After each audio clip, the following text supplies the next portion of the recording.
Hello everybody, Mr. Akins here and welcome to What's on the Comic Rack. So recently I was going through the YouTubes and I found this channel called UpAndAdam Comics. Great name for a channel. And he was talking about the significance of this comic book right here to him. Avengers number 221. I'm not going to tell you what the significance it was to him. I'm going to put some links down in the doobly-doo down there. I'm going to put a link to his channel and a link to that video where he talks about Avengers number 221. But I want to talk about what makes it significant to me. And as you can see, we've got a lot of glare there. I hate glare, so we're going to look at this Jambo style.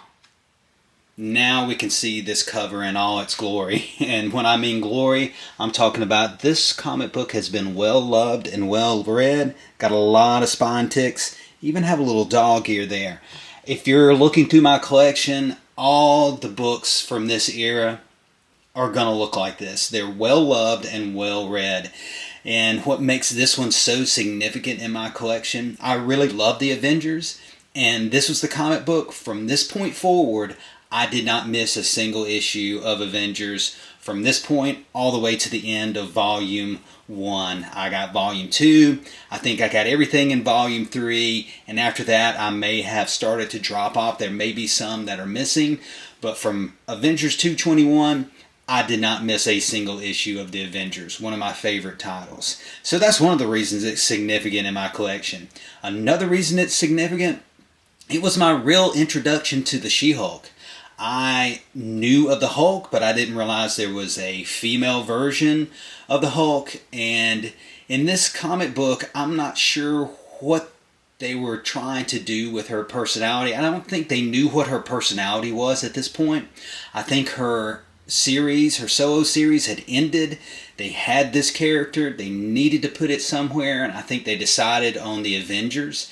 And so this is the issue where the She-Hulk actually joins the Avengers, and the She-Hulk is one of my favorite Avengers. One of the reasons this comic book is kind of famous is because of this cover, and this cover has been homaged, I know, at least twice. I have one of the homages. One of the homages is the New Avengers number 42.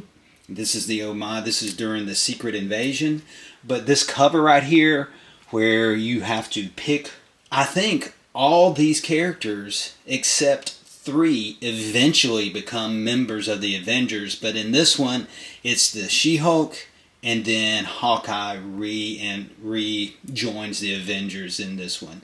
So it's funny that almost all of them except 3, I think it's Rom, Black Bolt, and the Silver Surfer. I don't think those characters have ever been official members of the Avengers, but all the rest of them eventually become members of the Avengers. So this is a really significant comic book in my collection, and like I said, there are some. I think you need to pick it up just to see some of the things She-Hulk does in this comic book, some of the fashion sense, and there is a picture of a character smoking a cigarette in this comic book. I'm not going to say who it is, but one of these characters appears in this comic book, and I'll give you a hint, it's not Logan, and that character is smoking a cigarette. Some other things I picked up this week. Everybody knows I'm a big John Byrne fan.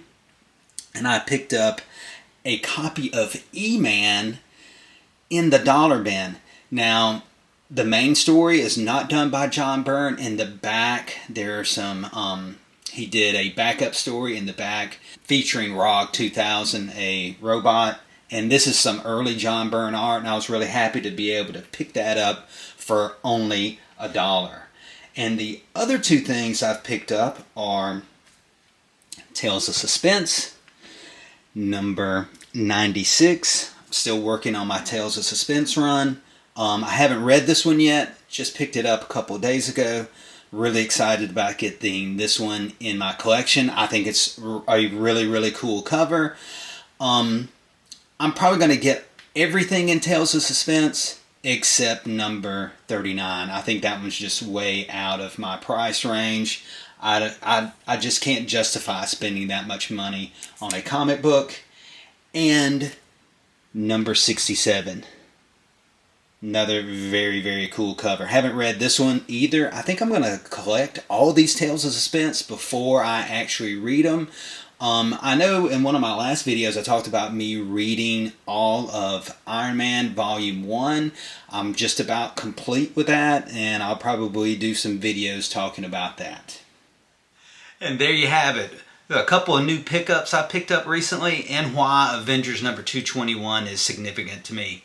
If you look behind me, I've got some bundles of comics taped up in blue tape. Those are some giveaways I'm planning on giving away. I know Big McFly, he has a membership drive around the 15th, sometime in the middle of the month. I hope to be on his next membership drive, his live, and hopefully I can give some of these bundles away. And the next time Haul Yeah does a giveaway, had a great time the last time he did a giveaway. Next time he plans on doing a giveaway, I'll have some bundles then to give away as well. So make sure you look for those live streams in the future. Big McFly membership giveaway, I'll be giving away some bundles. And next time Haul Yeah does a giveaway, I'll give away some bundles. So until then, we'll see you around the comic rack.